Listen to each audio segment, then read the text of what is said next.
Hivi inakuwa vipi kama utarudi nyumbani unamkuta mwanao wa kike yuko sitting room, kwanza kaingiza mwanaume ndani, alafu ameshika fegi anaivuta. Mama kuingia ndani, binti hata hajashtuka. Mama anamuuliza, wewe unafanya nini? Binti anasema nakula fegi. Alilambwa kwanza kofi kama umeme, alafu akaambiwa unapata wapi ujasiri wa kufanya vitu kama hivyo mbele ya nyumba yangu, mbele yangu bila kuogopa? Binti akasema hata ukinipiga ndio itasaidia nini?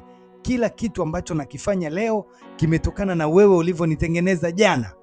Binti alivyoona mama kawa mbogo, akachimba akakimbia. Mama alitaka kumlamba ngumi huyu mpumbavu alioingia humu ndani, huyu mwanaume naye akasepa. Mama analia, anasema haya yote ni matokeo mabaya ya namna nilivyoilea familia yangu. Sasa unahisi mama aliileaje vibaya familia yake? Twende mwanzo huu hapa mzigo, alafu ndo utaelewa. Sasa bi mkubwa ni singomaza, na huyo singomaza baada ya kuachwa na huyo mwanaume wake, sijui alipagawa vipi, akajikuta ni mtu mwenye hasira kali sana. Ndani ya nyumba yake akawa amemwajili mama mmoja hivi, mtu mzima sana, ndo kama dada wa kazi. Sasa huyu ni mama wa kazi humu ndani, ni mtu mzima sana, na hii nadhani kwa vijana tujifunze. Kama unahisi huna subira, huna hekima, usiajiri watu wazima, ajiri tu vijana, ili ukiwakolomea wao watachukulia baridi. Usiajiri mtu kama mama yako alafu unamkolomea kama mtoto wako, kisa tu unamlipa mshahara. Binti ndo alichokuwa nakifanya. Kwa kuwa anamlipa mshahara, mama alikuwa anamkolomea na wakati mwingine hata kumpiga makofi. Lakini huyu binti ana mwanaume wake ambaye yuko nje ya nchi, alienda kimasomo, ila Mungu akamsaidia akamaliza masomo akapata ajira, anaishi nje ya nchi, lakini ndo ana malengo, anamsubiri aje waoane. Kwa mara nyingi amekuwa akiwasiliana naye kwenye simu yule mpenzi wake, hata akikwazwa na huyu mama wa kazi anampigia huyo mwamba, anamwambia usijali. Kuna muda anataka hata kumfukuza mama wa kazi, ila mwamba anamwambia usiwe na shaka, usiwe na hofu kabisa, usijali. Kama ameharibu kitu mimi nitakulipa gharama yake, muache, usimfukuze, kwa sababu huwezi jua mpaka mtu mzima anafanya kazi, huenda ukakuta ana majukumu mengi anomtegemea, huenda na watoto wanamtegemea wale. Ukimfukuza kazi utawasababisha wengi waingie kwenye changamoto. Mama kuna muda anakosea, anateleza, anavunja sahani, anapigwa. Anakuja kwa rafiki yake mmoja, anamwambia changamoto anazozipitia, lakini yule rafiki yake anamwambia ningelikuwa mimi nishaiacha hiyo kazi. Lakini mama anawaza, nikiacha hii kazi nitakuwa nimesaidia nini? Sasa tabia za tajiri bwana ni mtu wa vibenteni. Kwa kuwa huyo mwanaume wake ambaye wataoana yuko nje, yuko mbali nje na nyumbani, so yeye anachokifanya anabadilisha tu wanaume wa kumpa raha. Mwanaume yuko huko anapambana, anatuma pesa kwa mchumba wake yeye hizo pesa anazitumia kubadilisha vibenteni ndani vinavyokuja kumkanda. Sasa haya yote anayafanya, binti yake anaona, anashuhudia, anamfokea huyu mama, binti anaona, anashuhudia. So binti naye kuna muda anamfokea huyu mama hivyo hivyo, anamjibu vibaya hivyo hivyo. Kuna muda anamtukana huyu bi mkubwa anamwambia binti, kuwa na nidhamu, mimi ni zaidi ya mama yako, umri wangu. Anamwambia wewe mamangu, hebu toka hapa, ungekuwa kama mamangu ungekuwa hapa, hebu toka hapa. Anamjibu dharau kwa sababu anaona mama yake anamjibu dharau. Ikatokea siku mbaya, mama mtu mzima huyu akavunja maua yanayokoga kwenye glasi, maua ya mezani. Ile glasi ikawa imevunjika baada ya kuanguka chini. Wakati anasafisha, mama ndo alikuwa anaingia, ulikuwa mtiti. Alimlamba makofi kama mtoto mdogo na akamwambia kwa kuwa alichokivunja kina thamani kubwa sana, tofauti hata na mshahara anaolipwa, basi atafanya kazi hapa bila kulipwa mshahara mpaka pale itakapofikia gharama ya kufidia hii kiglasi na pamoja na ua ambalo amevunja. Mama anatembelea magoti kwenda kwa mtoto, anapiga magoti, anamwambia ajaribu kuzungumza na mama yake amsamehe, kwa sababu kulipwa mshahara ndo kila kitu anachokitegemea. Ana majukumu ambayo asipolipwa mshahara atashindwa kuyatimiza. Kaenda mbali mpaka akampigia simu huyu mwanamke akakasirika, mpaka akampigia simu huyo mwanaume wake huko nje, akamwambia kitu mtu mzima alichokifanya hapa, kavunja ua lake la thamani kweli, anamfukuza kazi, na kama vipi hata mlipa kabisa mshahara. Mwanaume akamwambia taratibu, usifanye hivyo, nishakwambia huwezi kujua huyo mtu mzima mpaka anafanya kazi kwako, uhitaji wake na huo mshahara ni mkubwa kwa kiasi gani. Mimi nadhani hebu mpe nafasi nyingine, mlipe mshahara wake, usimnyime mshahara wake, muache afanye kazi. Mimi nitakulipa mara 2 mpaka mara 3 ya hicho alichokivunja, ili uwe na amani. Bwana we, Mama anatoka analalamika kweli kwa mlinzi wa getini, vitu anavyofanyiwa humo ndani, na ni watoto wadogo sana, ni saizi ya watoto wake wa kumzaa, lakini wameshindwa kumheshimu. Midai mama anapewa ripoti, anaambiwa amshukuru mchumba wake amemlipia, bila hivyo angeteseka kweli. Mama alipiga magoti akafurahi kweli, akaenda kumsimulia yule shoga yake yote ambayo anapitia. Sasa huyu mama akiingiza mabwana ndani, kuna vitu vya ajabu anafanya sitting room, mwanaye anaona na anamshtukia. Hey, unafanya nini? Mbona hujalala? Mtoto anasema sijalala. Ulijua nimelala? Bado sijalala. So mtoto akawa anaona na mtoto akazoea kuona mama analeta wanaume ndani, na kuna muda dogo linaenda hadi kula chabo, linasikia milio, miguno na vitu kama hivyo, linajua oho. Sasa muda huu limekutana na hiki kimwamba ambacho kilikuwa kinampindua mama yake huko. Siri kaanza kumwambia unajiona kidume, unajiona mtu kazi, kumbe mtu kiazi tu, una lolote. Unajua kama mangu huwa anakusema kwa watu kuwa wewe unachokibamia na ni kadogo kweli, kiasi kwamba hauwezi kumfanya chochote, hata ile miguno anaotoaga huwa anakuigizia. Mwamba amepandisha sukali, ameenda kumfuata mwanamke huko, wameletiana noma. Mwanamke akamtimua akamwambia, ndio unakibamia, hauna chochote wala kisaidiki chochote, ufanye chochote, huwa anakuigizia tu. Mwanamke akamtimua na akamwambia mlinzi, iwe mwanzo na mwisho huyo mtu tena kukanyaga kwenye hii nyumba. Akaenda kumsimulia shoga yake kilichojiri na maneno ambayo binti yake ameyaongea. Shoga yake akamwambia, unaruhusu vipi mtoto wako kujua vitu kama hivyo? Mwanaume anakibamia, sijui hivyo vyote kwa ule mtoto vina overdose. Kwa nini unaruhusu avijue? Mama anasema unajua, nilivyomuuliza alijuaje, akasema alinisikia mimi na wewe tunazungumza. Sema mimi na wewe tunazungumza? Binti baada ya kuona maisha ndo hayo, mama anaingiza watu ndani, ye mwenyewe akatafuta bwana, akawa anampigia simu bwana, anatoroka anaenda huko, ananyanduliwa, anarudi. Leo kafumwa na bi mkubwa, umetoka wapi? Sasa mama yeye alikuwa anaamini, sijui anafanya uchakalamu akiamini mwanae atakuwa na maadili. Mimi sijui mama alikuwa anafikiria nini, eti akataka kumpiga binti yake kisa amechelewa kurudi na alikuwa wapi, maelezo hayaeleweki. Akikaa ndani anakula fegi, amevaa vinguo vya hovyo, anaingiza wanaume ndani. Binti anatizama matendo na matukio yote ya mama yake, mama asijue. Anabadilisha sana watu, leo akileta huyu kamzuia, mara kamkataa, kafanya hivi. Baada ya siku kupita, kuna siku binti kalipanda gari la mama yake, kamgonga yule mama wa kazi humu ndani. Mama alimfokea sana binti na akamuuliza kwa nini amemgonga. Anasema semeka mbele ya njia yangu, mimi naambia atoki. Wanaambiana bora tumshukuru Mungu huyu mama hajaumia. Huyu mtoto mbona anakuwa na dharau kiasi hiki? Lakini dharau zote alizonazo huyu mtoto zimetokana na mama yake. Mama wa watu amegongwa, hajapelekwa hospitali, imeonekana hajaumia. Sasa unajuaje kama mtu ameumia au hajaumia? Kumbe yule mama ameumia.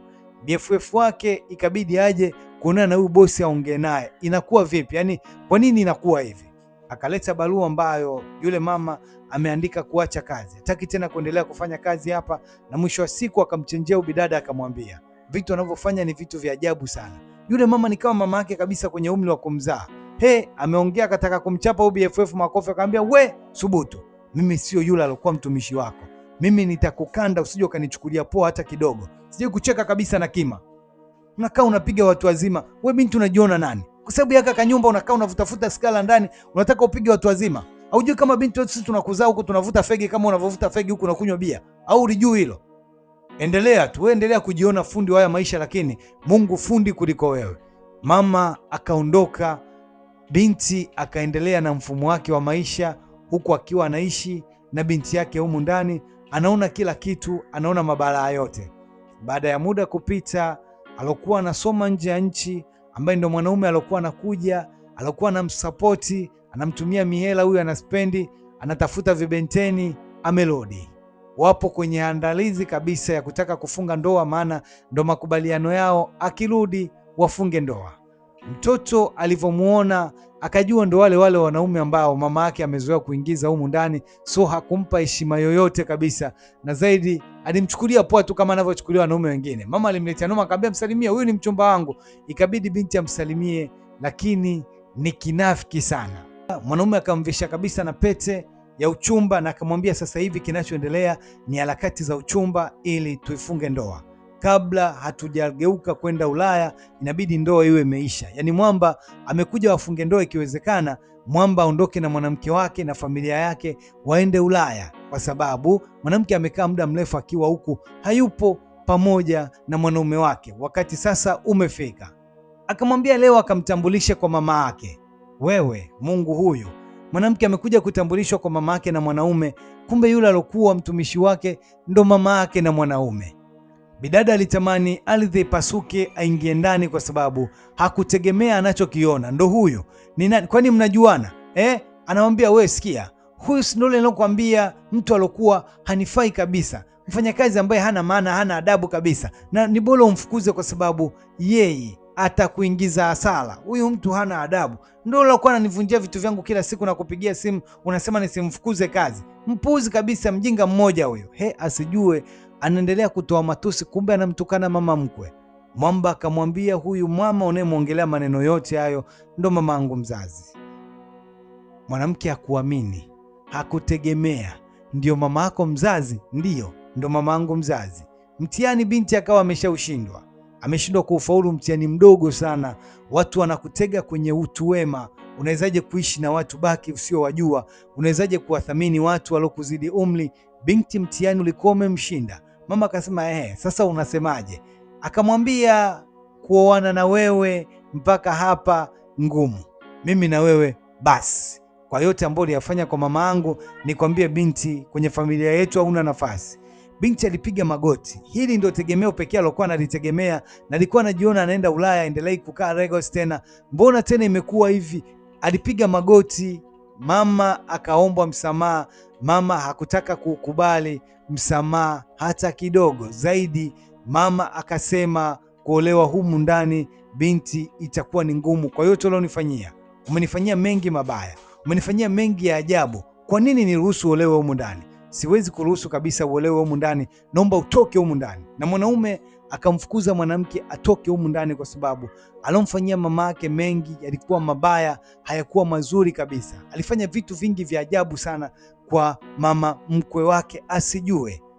Yeye alijua ni mfanyakazi wake, kumbe ni mama mkwe. Mtihani mdogo umemshinda. Ikabidi aende kwa shoga yake kumwambia kilichotokea, waje labda kwa pamoja waombe msamaha, huenda akasamehewa na akapewa nafasi nyingine tena, kwa sababu kila binadamu anastahili nafasi nyingine.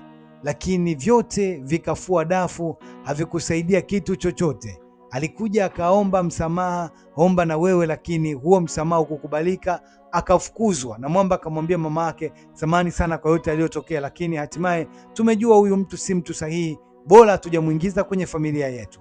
Sasa nizamu ya binti, na yeye anavuta fegi za bimkubwa wake zilizokuwa ndani, na yeye kaingiza mwanaume ndani. Mama akitoka, binti anaingiza mwanaume. Huwezi amini, mtoto wa kike ndo anamfundisha huyu wa kiume kula fegi. Kiume anakooa kweli. Mama anaingia ndani, ametoka kuachwa huko, simanzi ni kubwa, ameshapagawa, amevurugwa, ndoto zote anaona zinaenda msewe. Alafu anaingia ndani, anamkuta mwanaye kaingiza mwanaume anakula fegi. Anamuuliza, wewe vipi, mbona nini kinaendelea? Anasema, unashangaa nini? Kawaida, huyu ni mwanaume wangu na nakula fegi. Wewe? Binti alilambwa kofi. Kamba unasemaje hivyo? Unapata hapo ujasiri wa kunijibu hivyo? Binti kwanza akasogea pembeni ili amjibu mama yake. Mama alitaka kumtia ngumi huyu mwanaume akasepa akaondoka. Binti anamwambia mama yake, nachokifanya leo ni wewe uliokipanda kwangu mimi siku zilizopita. Ulitegemea nitakuwa nani kwa yote uliokuwa ukiyafanya, na yatizama kama mama kama binti tu, twende sawa. Binti akasepa. Mama akabaki analia, anasema, nilishindwa kumlea mwanangu vizuri, nilifanya vitu pasipo kufikiria, hatimaye leo nimekuja kujikuta ni mtu wa ajabu sana kuwahi kutokea kwenye haya maisha. Kwa nini nimefanya vitu vya ajabu kiasi hiki kwa mwanangu? Nimeshindwa kabisa kujua namna gani naweza nikasimama kama mama nimlee mwanangu. Ona nilichokifanya. Sikia, kuanzia leo mimi na wewe urafiki umeisha. Toka. Kamfukuza BFF wake. BFF anasema, mimi unanifukuza, nimekosa nini? Akasema, wewe ulikuwa na mimi kipindi chote cha uovu, hukuwahi kutaka kunirekebisha, bado upo na mimi, nataka kubadilika. Toka. Inabidi afukuze watu wote ambao hawakuwahi kumshauri wakati akiwa anafanya vitu vya ajabu, alafu mpaka leo bado wapo kwenye maisha yake. Anajutia. Alikuwa anajiona anaenda Ulaya, safari ya Ulaya imeishia njiani. Alikuwa anajiona atakuwa mke wa mtu, mazingira ya kuwa mke wa mtu tayari yameshakuwa magumu. Amefanya vitu vya ajabu, kumbe anawafanyia vitu vya ajabu watu ambao kesho atakuwa na msaada wao naye, na yeye aliwadhalau kwa kuwa alikuwa amewaajiri. Binti anaenda kupima na yeye ni ana mimba. Mwamba alomtia mimba mwenyewe analia, anasema nitaenda kumwambia nini mama yangu kuwa nimemtia mtu mimba. Mambo haya mabinti, mnapewa fursa na wazazi msome, na nyie mnaanza kutafuta wanafunzi wenu, mnatiana mimba, alafu mnaanza kupata changamoto. Mwanaume mwenyewe anawaza atasemaje kwao kuwa amekutia mimba, wewe mwenyewe unawaza utasemaje kwenu kuwa una mimba. Yaani mnakuwa kama wote wawili mmetiwa mimba vile vile. Aka kamtete kalikuwa kakubwa, binti akaenda kutoa mimba. Kwenda kutoa mimba kaya kulupua vibaya, mama anapigiwa simu, anaenda hospitali, daktari anasema kutokana na mwanao alivyojaribu kutaka kutoa mimba kienyeji, mazingira yamekuwa magumu. Namna pekee ya kumsaidia ili uhai ubaki kuwa upande wake ni kuondoa kizazi kitoke. Unasemaje? Tunaondoa kizazi, hakitakuwepo hiki. Wakatoa kizazi cha mtoto. Mama alivyoyasikia yale akazimia kwanza. Alivyozinduka, mtoto wake huyu hapa ana kizazi, wamekitoa kwa sababu ya vitu alivyojifunza kwa mama yake, akaona ndo lifestyle. Yeye akaanza kuluka na hiyo lifestyle. Mwisho wa siku akajikuta ameingia kwenye matatizo, ameingia Msewe. Na kweli binti ameingizwa Msewe. Mama alipagawa kinoma, mama alichanganyikiwa sana, ikabidi aje kupiga magoti amuombe msamaha binti yake. Singomaza, nilifeli kukulea mwanangu, nilifanya vitu ambavyo nilipaswa kufanya sirini, lakini nikaviweka wazi kwako pasipo kujua. Kumbe wewe ulitumia kama fursa ya kujifunza, ukajifunza njia zangu mbaya, ukaacha zilizokuwa nzuri. Hatimaye leo wote tumepitia Msewe. Unalia huna kizazi, nalia nimepoteza mwanaume ambaye nilikuwa nategemea huenda angekuwa mwanaume wa maisha yangu. Baada ya muda, mama kaenda katafuta jike lingine tu lilokaa kijike tu, kamletea mwanae, kamwambia oa huyu binti, ana nidhamu na anajiheshimu. Shughuli kaa imeisha, mama akaoa hilo jike la ajabu. Ile pisi kaa imefeli. Unashangaa kwa nini wanawake wenye mionekano fulani iloenda Msewe ndo wanaolewa, alafu we piskali, hakuna mtu anayetangaza ndoa. Wewe nani alokuambia nataka kuoa piskali? Watu wanataka wao wanawake, sio pisi. Kwa ulete tabia zako za kipisipisi kwenye ndoa, sitakuja tukuvunja shingo. Bye bye.